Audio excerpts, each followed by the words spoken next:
Welcome everybody, and sorry, I had my lens cap covered. Welcome everybody to the 43rd episode of the Advanced Dungeons and Dynamics 365 Bare Bones Configuration Guides, where we are configuring Dynamics from the ground up, starting with nothing, with sort of like a blank system like you do with an implementation, and getting all the way through and to actually having, in the end, a fully functioning finance and supply chain management system where we can place orders and we can go out and do all the core transactions within Dynamics. And what we're doing today is we're continuing on in the supply chain management. So over the past couple of live streams, what we've been doing is configuring some products. There's a small bit that's left over from the previous module that I'm going to talk about, which is, again, using Excel. And then what we're going to do is we're going to change gears and change modules, midstream. And maybe I need some coffee. And we're going to start looking at dimensional products, which are pretty cool, and sometimes not everyone's cup of tea, but they are in the system, and we're going to show you how you can go out and start working with those, and we'll probably start that process. So with that said, let's change gears here, and let me just add in my screen. Thought I had that ready for you already. It's there, it's just hidden there. So what you're seeing here is our lab environment, and what we've been working through this, and what we're going to do is we're going to go to the product information management, and we're going to go to the release products. And what we've been doing up until this point is we've been setting up, let me see if I can make that a bit bigger for everyone. We've been setting up our products, and we created some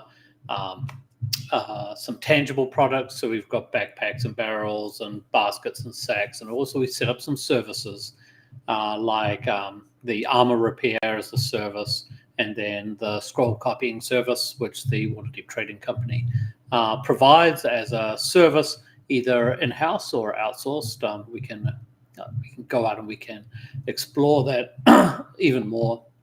But what we may want to do is we may want to go out and we may want to modify these details. So what we're going to do is we're going to just finish off the second module of the bare bones configuration guides, and we're going to look at some ways that you can do bulk updates using Excel. And I've had problems with this with the one boxes in the past, but I think I tested this, and this works. At least this morning it works, so we'll find out. Now, what we're going to do is we're going to create a template within the system, and we've already done this to a degree when we went out and created the import for this. But we can go out and we can create a different type of template here, which I'll do this, but I'll start off by going out here, and what we can also do, we've got all of these import functions that are available to us already. So we've got items, and we've got release products, and all of these things that we can set up. And one of them is already a released product. So what I did this morning is I went out and just to make sure everything worked, I went out and I pulled in the release products. Now this, to be honest, I don't know why this is even here, because there's the information or good information that's here in the system, or in this form. We don't know what the product is. We don't know really a lot of things about this. So what we can do is we can go out and we can design this. So we haven't gone out and we haven't modified the standard extracts yet. But we have this ability here where we can go out and we can look at the tables that are in here, and also we can see all of the fields that are in here as well. So, oh, sorry. Let me go back here because I wasn't actually showing this. So what I was talking about as I was going through this and not showing you, we've got all these integrations already, but inside of Excel they're not really that useful. So what I did is, if you do open up these forms here, then you can just go in and go design, and then that's going to open up the form, and we can go out and we can add fields, or we could add tables. We can add entirely new tables to these forms. So this is just a starting point, and I can go out and I can edit this, and we can see that we've got a number of items or fields have been selected. But again, nothing really that useful. So what we can do is we can go out and I'm going to add in the item number. And I'm going to put that at the top. And also let's add the product number. We'll push that up as well. And move that down. And then we could go out and we could find the... let's find the name, HIJKLMN.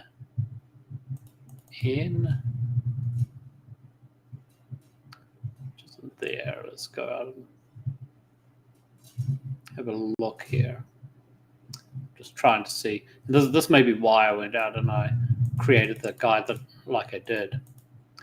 So we're not, we can also see, in this case, I want the purchase price. So I'm going to add that in. And I'm guessing that we can go out and we can add the sales price and add that to the list. And then if we go out, we can also find the inventory price. We should be able to. Is HIJKL inventory. We're not actually seeing that. So let's just update this. And then I'm going to update this this form. And now what we can see is we can see the backpack here has been added in. And also if I scroll over, then we've got the fields for the prices showing up. But we're not seeing any of the data. So what I'm going to do is I'm going to refresh this.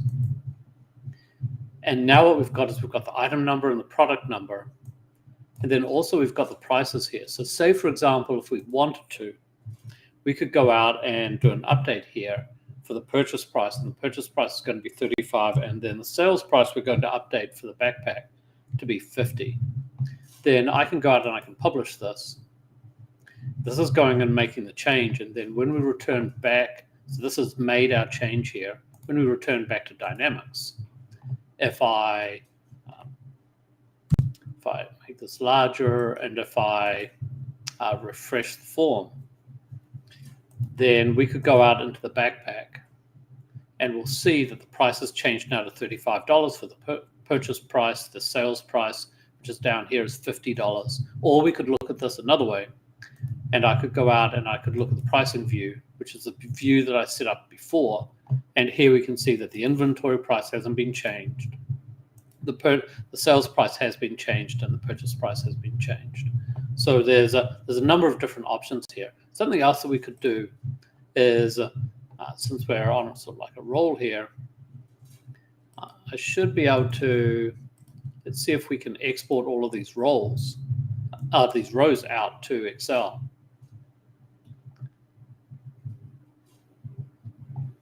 And what that's going to do is, maybe if everything's right, it should go out and should open up these rows in Excel that then we can go out and modify. And sometimes I've had mixed luck with this, so we'll give it a couple of seconds and then give up on it. But what I wanted to show here is that we could then, let's just refresh this. We could then go out and take the output of the Excel spreadsheet, and then we could actually paste in the values directly here into the form. So you can do an export and then you can do a paste, and it's going to update all the records. So if I look at this, and let's go back. I just moved my screen personally.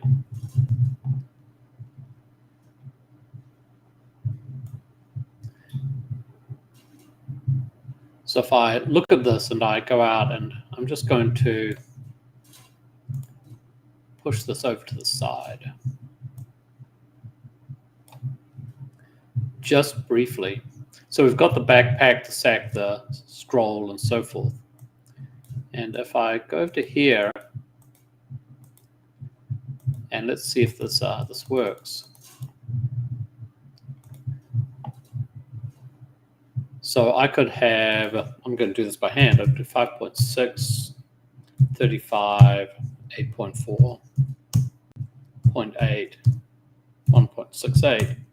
And I could say equals that times 1.05, just to increase the price a little bit. Copy that down. Then what I can do is I can copy this, and then let's see if this works. So now what I've done is I've pasted these values into, let me cancel, discard that. Got 8.4, 2.1. So I'll do that again. I'm going to paste these in. Now all of the items have been selected and are being updated here, and I could make this change, and it's going to work through that entire row. So we can treat the forms that we've got here almost like a spreadsheet as well, allowing us to cut and paste and change these items. Now, if we want to, we can also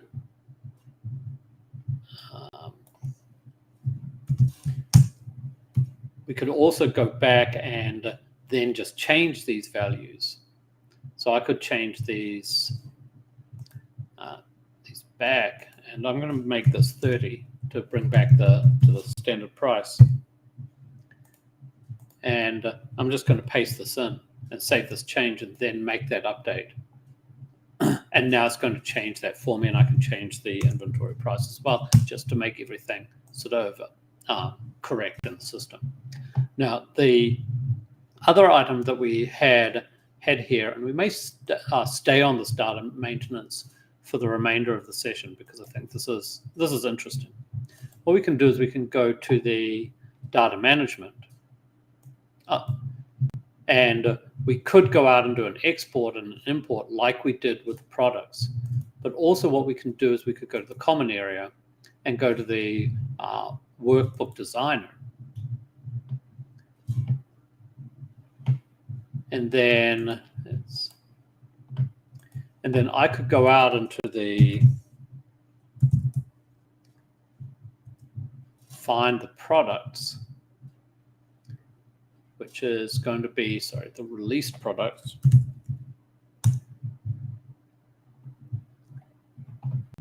And the released product V2. And now what I'm going to do is I'm going to select the company. I'm going to choose the item number. Let me see what else I chose. I could add the inventory unit here, the item group, the item model group.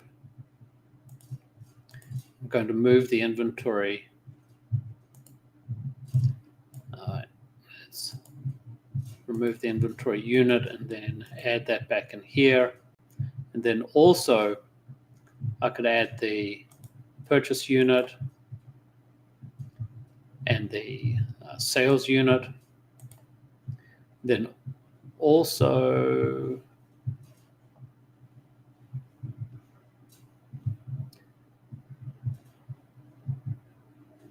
okay, let's do that again because I actually made a mistake here. I'm going to find the released product entity. release product v2. So I was noticing that I didn't see the pricing. So I'm going to add that again. I'm going to add the company, the item number, the product number, and let's look down here, and we can add, now we're getting some things. We're getting the cost, which is the inventory cost. We want the sales price, and also we'll add the purchase price here.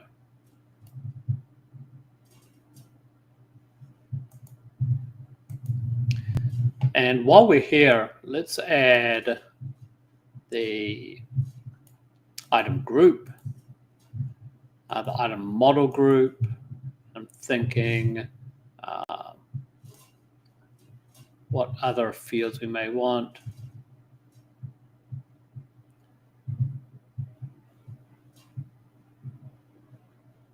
Search name, we'll leave that alone. Let's add in the vendor for who we may want to purchase this from. And then since we're doing the vendor, then let's also add in, I'm just thinking, let's add in the buyer group. So I'm adding in all of these fields that I may want to maintain. And then now what I do is I'm going to say I want to create a workbook. I'm going to download this workbook. I'm going to open it. And I'm going to enable the editing. And now I've got a workbook where I've got, for the Waterdeep Trading Company, I've got all my products here. And then I can go out and I can modify these. I don't have item groups or model groups or vendor groups or buyer groups right now. But when I go out and when I create the purchasing, then I can actually, when I configure purchasing and inventory, which is the next module, then we'll actually see that we can go out and maintain these. So now there's also a way that we can go out and we can, and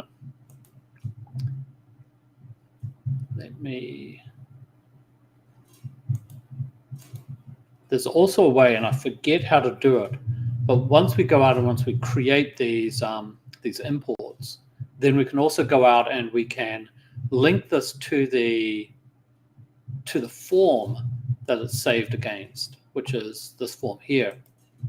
And then we can go out and it will show up in that list. So let me just have a look here. I think we go out and we actually do it here.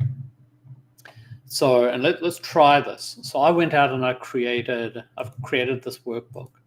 And what I'm going to do is I'm going to save this to my desktop.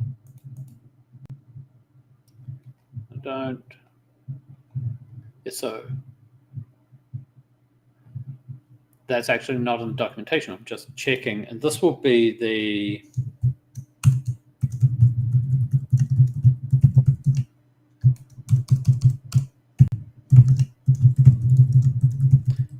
I'm just going to give this a name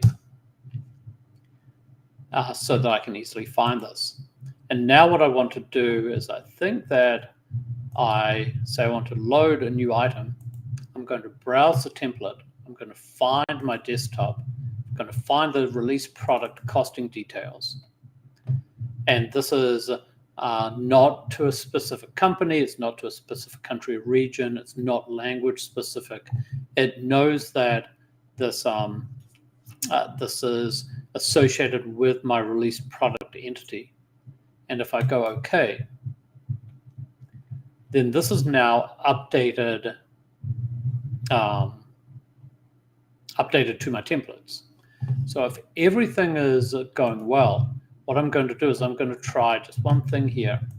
I should be able to go to the release products.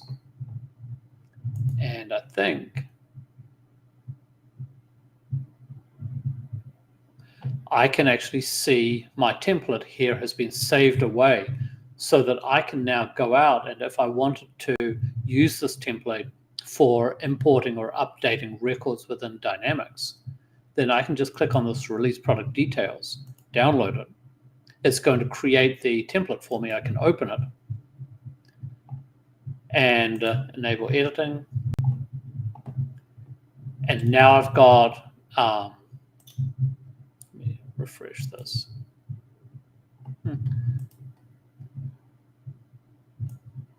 Let's see, is there a filter on here? It's actually a filter, so let's remove that and refresh this record. And now we've got all of our items. So this was, that actually accidentally shows you something else, that when we go out and when we have these forms here, we can go out and we can add additional filters. And you'll see that we've got all of the fields that are here. So we could say, I want to have a filter where all the sales prices are 0, so they haven't been updated in the system. And then we can go out and we can update these. So this is, let's finish that. And also this does, this is actually showing us some other items. So notice that here, when I go out and when I select my product number, so the product is the product master record, and the item is the company-specific record. Then we actually see the list of the product numbers showing up here in the view as well. So we've got validation here. When we go out and when we have item groups or item model groups, or VEN or buyer groups, then we'll actually see the reference tables or the link tables showing up here as well. So I was planning to spend just a little bit of time going through this, but we actually went through a lot with the importing. So I showed the standard Office imports. I showed how we can go out and look at the data management, how we can create our own custom import or maintenance form in Excel using the Office integration. And also I showed how we can go out and then save that, so that from now on, every time we want to go and make an update to the system, then we've got our saved template there in the system, which itself is pretty neat, I think. So let's stop there, and we won't move on to the dimensional products. We'll do that in the next live stream coming real time tomorrow, and or if you're watching this on the pre-recorded mode later on, then it's probably just the next item in the live stream. So we'll finish off the episode 43, which was going into a little bit more detail about updating and maintaining records within Excel. And if anyone has any questions, then don't hesitate to go out and ping me a note on Facebook or LinkedIn or YouTube, depending on where you're watching this, and or you can find me on LinkedIn and you can contact me directly through that.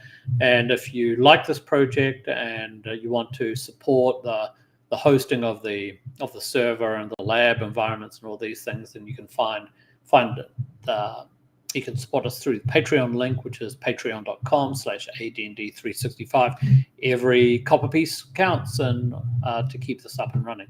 And also, if you're looking for the guides that we're using here, then go to ADND365.com/start, and that'll take you to the landing page where you'll see the new guides and also all of the older guides, which are still relevant and still give you a different way to access the system. So with that said, let's close out today, and I'll catch everyone on the flip side of the next live stream.